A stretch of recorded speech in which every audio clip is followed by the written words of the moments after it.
इसलिए मैं आपके बीच में आया हूं। एक आध नज्म नहीं सुनाऊंगा तो फिर अच्छा नहीं रहेगा। वक्त करीब आ रहा है, अभी 10 बजते ही माइक बंद हो जाएगा। एक चीज आपको बता दूं, हवा का रुख बदल रहा। मैं डाइस पे बैठे हुए लोगों को अपना एक एक्सपीरियंस, अपना एक तजुर्बा बता रहा हूं। हवा का रुख बदल रहा है। हवा के बदलते हुए रुख को किसी भी सूबे में सबसे पहले कौन पहचानता है जानते हैं आप? पुलिस के लोग, ऑफिसर्स, ब्यूरोक्रेट्स। अभी 4 दिन पहले मैं बेगमपेट एयरपोर्ट पर उतरा, सभा करके लौट रहा था खम्मम से। शाम 5 बजे मेरा हेलीकॉप्टर लैंड किया। उधर से रेवंत भाई भी कहीं से सभा करके लौटे थे, उनका भी हेलीकॉप्टर लैंड किया। उधर से अमित शाह जी आए हुए थे थोड़ी देर पहले, तो हम और रेवंत भाई साथ निकल रहे थे। आप यकीन करें निजामाबाद वालों कि एयरपोर्ट पे मौजूद हर अधिकारी के सैल्यूट मारने का जो तरीका था ना, वो बता रहा था कि तेलंगाना बदल चुका है, बदल चुका है तेलंगाना। ये बात उनके इंटरनल सर्वे में उन्हें पता चल चुकी है कि तेलंगाना में कांग्रेस की सरकार बनने जा रही है। इसलिए उनका नजरिया बदल गया है। बस आप अपना नजरिया बदल लें। और सिर्फ निजामाबाद नहीं, मैं आपको पुकारता हूं मेरी नई नस्लों, आप फेसबुक, ट्विटर, इंस्टाग्राम, व्हाट्सएप, आपकी बड़ी रीच है। आप सब बड़ा दखल रखते हैं, हर चीज पे टिप्पणी करते हैं, हर चीज पे कमेंट करते हैं। पूरे तेलंगाना में फोन घुमाइए, जहां जहां आपके जानने वाले, चाहने वाले, रिश्तेदार, भाई, दोस्त बैठे हैं, उन्हें समझाइए, उन्हें बताइए कि कोई कंफ्यूजन न रखें। तेलंगाना में कांग्रेस की सरकार बनने जा रही है। और हमारी जो गारंटीज हैं, वो गारंटीज नरेंद्र मोदी की गारंटी नहीं है, केसीआर की गारंटी नहीं है, वो राहुल गांधी की गारंटी है, मल्लिकार्जुन खड़गे की गारंटी है, प्रियंका गांधी की गारंटी है, इमरान प्रतापगढ़ी की गारंटी है, रेवंत रेड्डी की गारंटी है। हम उन्हें पूरा करेंगे। हम अकलियत के साथ साथ हमारी जो अक्सरियत के साथियों के लिए हमारी जो स्कीमें हैं, वो पूरे तेलंगाना को बदल के रख देंगी। क्योंकि पिछले 10 सालों में हमने 9 साल में दिल्ली में झेला, आप 10 साल से यहां झेल रहे हैं। तब मैं आपको एक नज्म सुनाता हूं।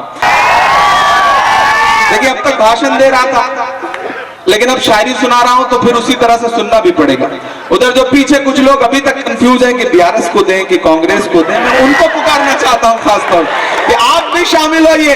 कोई कंफ्यूजन नहीं है कि कहां सोया है चौकीदार। अगली जो लाइन आएगी ना, उस पे आपको लगे कि सही कह रहा है इमरान, तो फिर वो रिश्ता जोड़ लीजिएगा कि कहां सोया है चौकीदार, कहां सोए हैं केसीआर। दोनों एक ही है, एक का नाम लो तो एक साथ में फ्री मिल रहा है, बस ये समझ लो कि कहां सोया है चौकीदार, कहां सोए हैं केसीआर। अच्छा, आजकल तो मैं सीधे सीधे नाम भी नहीं लेता। सीधे सीधे नाम ले लो तो कब नुकसान हो जाए कोई भरोसा नहीं। वो 11 मैच जीता हमारे खिलाड़ियों ने, फिर आखिर में पता नहीं क्या हुआ, कौन आ गया, क्या हो गया।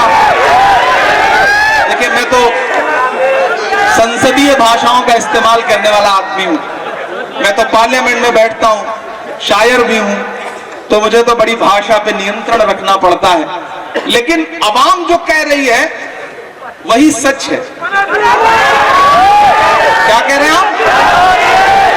सुनाई नहीं पड़ा? अच्छा, आप जो कह रहे हैं सही कह रहे हैं। कहां सोया है चौकीदार, कहां सोए हैं केसीआर।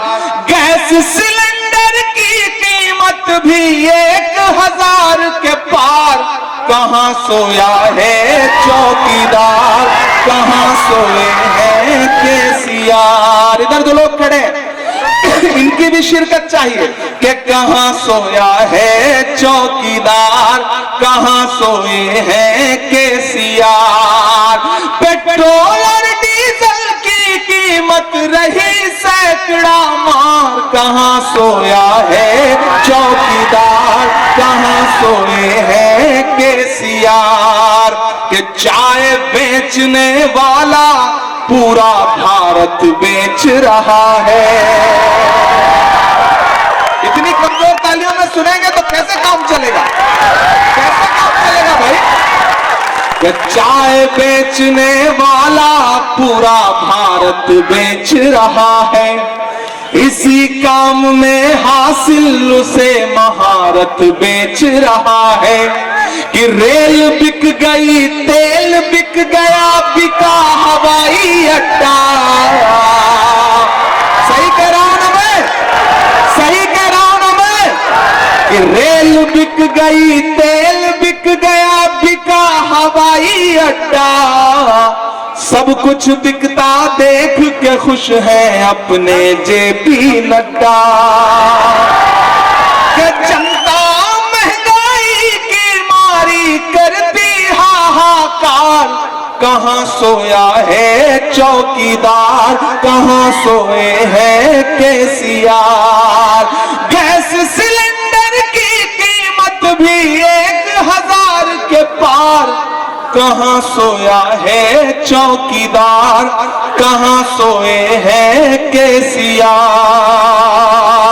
और मैं तो यहां खड़ा होकर के मेरा दिल कर रहा है मैं शब्बीर भाई के लिए 4 मिसरे पढ़ दूं, पढ़ दूं।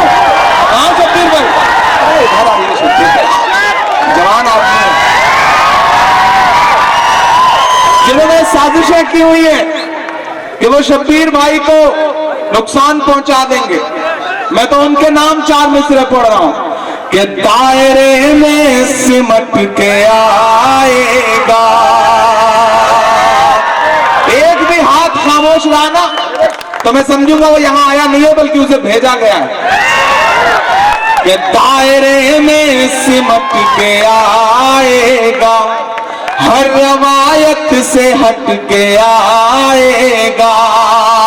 आंधियों को जरा खबर कर दो, तैयार रहना निजामाबाद वालों। आंधियों को जरा खबर कर दो, शेर वापस पलट आएगा, शेर वापस पलट के आएगा, शेर वापस पलट के आएगा। मैं पूरे सूबे में जहां जा रहा हूं, जितनी तेज आपकी आवाज निकली इससे कम तो महमूद अली साहब की निकलती है, बेचारा वो बोल ही नहीं पाते हैं। मुझे अच्छा लग रहा है कि यहाँ लोगों की कम से कम आवाज निकल रही है, जिंदा दिल लोग हैं। मैंने सलाम करता हूं, एक बार इनके लिए जोरदार ताली बजाएं। ये तो बेचारे बोल ले रहे हैं। और आप दुआ करिए शब्बीर भाई आपके एमएलए बन करके, अल्लाह करे बड़े ताकतवर मिनिस्टर बन करके यहाँ लौटे तो ये आवाज आपके हाथ में बिना माइक के भी बोलेंगे तो उतनी जोर की आवाज आएगी जितना मैं बोल रहा हूं। मैं तो एक नज्म सुनाता हूं आपको। मैं पूरे सूबे में जहां जा रहा हूं मुझे एक नारा सुनाई पड़ रहा और उस नारे को मैं नज्म बनाता हूं। और वो नारा जब नज्म के मिसरे में आएगा तो फिर उसी तरह से वो नारा आप भी दोहराएंगे जरूर। कि अब तो तेलंगाना की है यही पुकार, तैयार रहिएगा अगले मिसरे पे। कि अब तो तेलंगाना की है यही पुकार, बाय बाय केसीआर, अब तो तेलंगाना की है यही पुकार। अभी भी मुझे लग रहा है थोड़ा सा और जिंदा दिली पूरे देश में जाएगा ये संदेशा कि अब तो तेलंगाना की है यही पुकार, bye bye KCR, bye bye KCR. अब तो तेलंगाना की है यही पुकार, bye bye KCR, bye bye KCR. बंद करो झूठ का ये अपना कारोबार, bye bye KCR, bye bye KCR. लूट लिया तुमने ये पूरा तेलंगाना, लूट लिया तुमने ये पूरा तेलंगाना। झूठ मूठ का बनाओ ना बहाना, माला माल हो गए सब तेरे रिश्तेदार, bye bye KCR, bye bye KCR. अब तो तेलंगाना की है यही पुकार, bye bye KCR, bye bye KCR. बंद करो झूठ का ये अपना कारोबार। और आखिरी बंद पड़ता है इस नज्म का कि अब नहीं चल पाएगी मोदी जी से यारी। तैयार रहना अगले मिसरे पे कि अब नहीं चल पाएगी मोदी जी से यारी, तुम नहीं निभा पाए अपनी जिम्मेदारी, तुम नहीं निभा पाए अपनी जिम्मेदारी। आपकी ये कार अब तो हो गई बेकार, bye bye KCR, bye bye KCR. अब तो तेलंगाना की है यही पुकार, bye bye KCR, bye bye KCR. चीख कर ये कह रहा हूं मैं तो बार बार, bye bye KCR, bye bye KCR. लगाइए मेरे साथ ना